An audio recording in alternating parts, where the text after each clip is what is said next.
Let's prep it and hot coat it.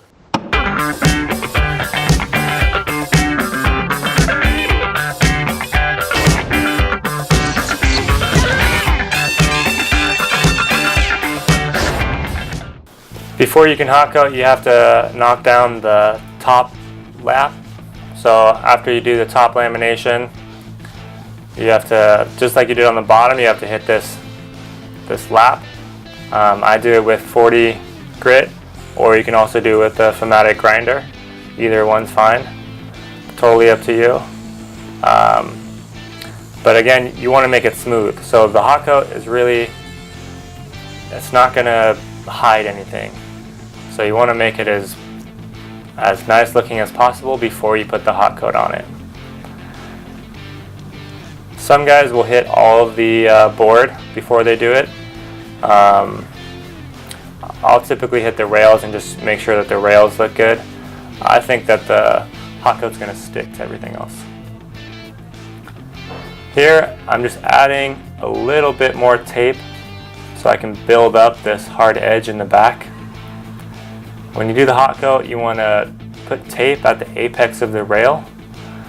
This will make it so after you do the hot coat, you just peel it off, and then when you flip it, you'll have a nice clean line. So you're just putting it at the apex all the way around, and then the tail you're going to build it up so you can get a hard edge in the tail. So when you do the back part with the tape,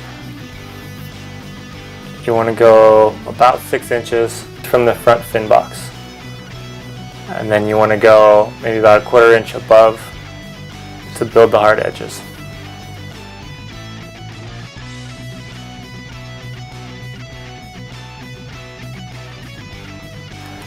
For the tail, I'll put it a little bit lower than a 1/4. The sides I'll put about a 1/4 inch up. The tail I'll put about maybe 1/8 of an inch up. This way the resin can flow over it, and you're not getting a lot that you're going to have to sand down through. And then you want to bend this tape up. That way none of the resin is going to drip onto the bottom side of the board.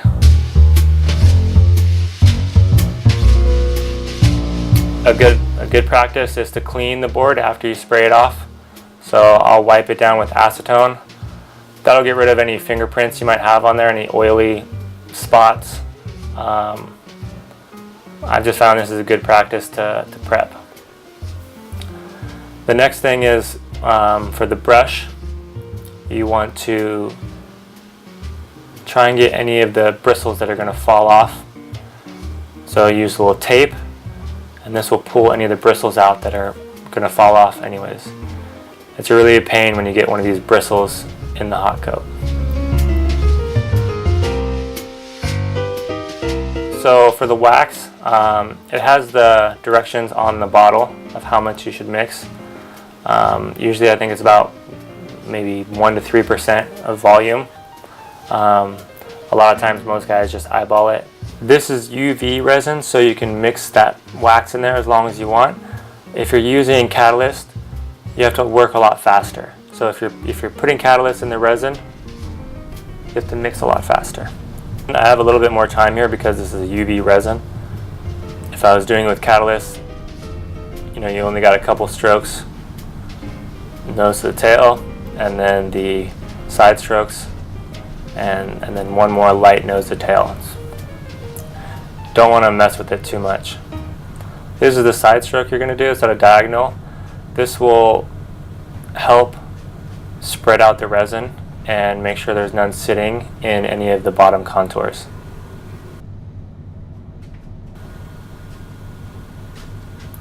After you do the side stroke, you do one last final light brush stroke, going nose to tail, working your way all the way to the rails. Some people will use a heat gun to get any bubbles to pop out.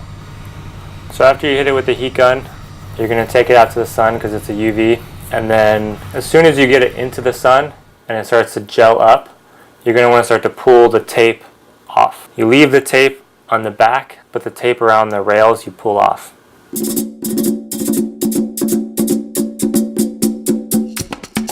we're gonna take this tape off right here.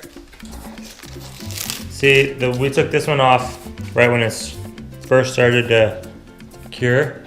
That way it's just clean like this. This one you gotta wait a little bit longer because it has this edge right here.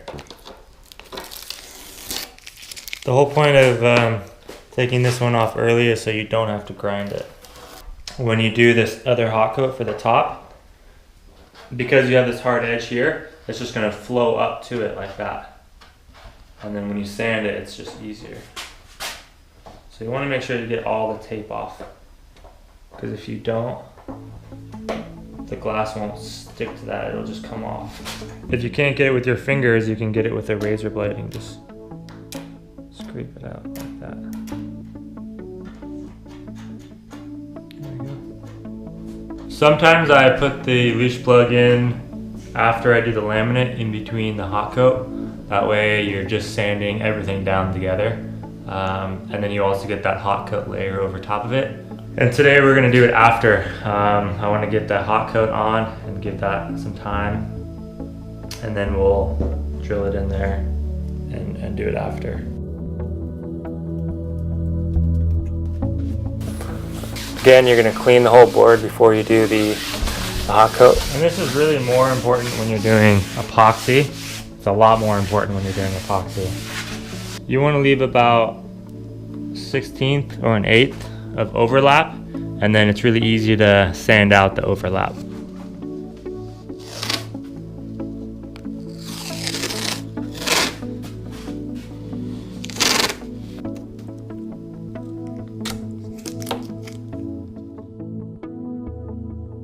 So I leave the hard edge untaped because most of it's just going to drip down anyways.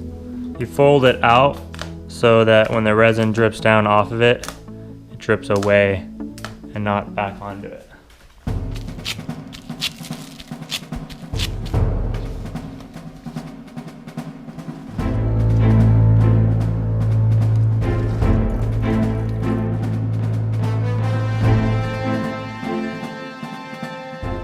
So right here I'm just mixing laminating resin with surfacing wax, but you can buy this pre-mixed. The wax creates a layer that you can sand into. It rises to the surface and creates a smooth sanding.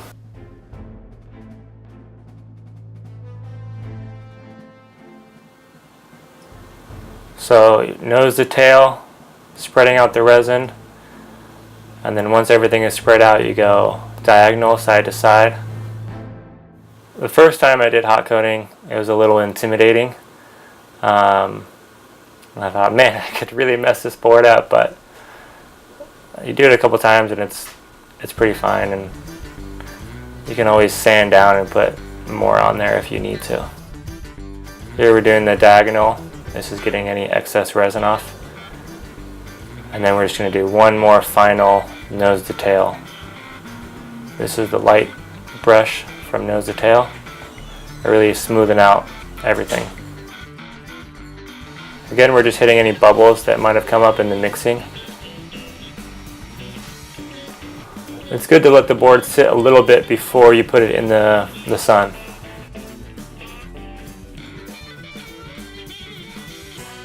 Again, you can see here we're pulling off this tape once it gets in the sun. You're not going to get any more drips after this. If you think it might still drip a little bit, wait a second, but really only not very long, 30 seconds, and then start to pull it off. You don't want to take it out of the sun too soon, and you want to wait at least 5 minutes when you're doing the hot coat, at least I'd say maybe 10. And then the way I check it is I use the back of my fingernails. That way you're not going to get any oil from your finger on it. And you want to test it in a spot where you're not going to notice it if you touch it.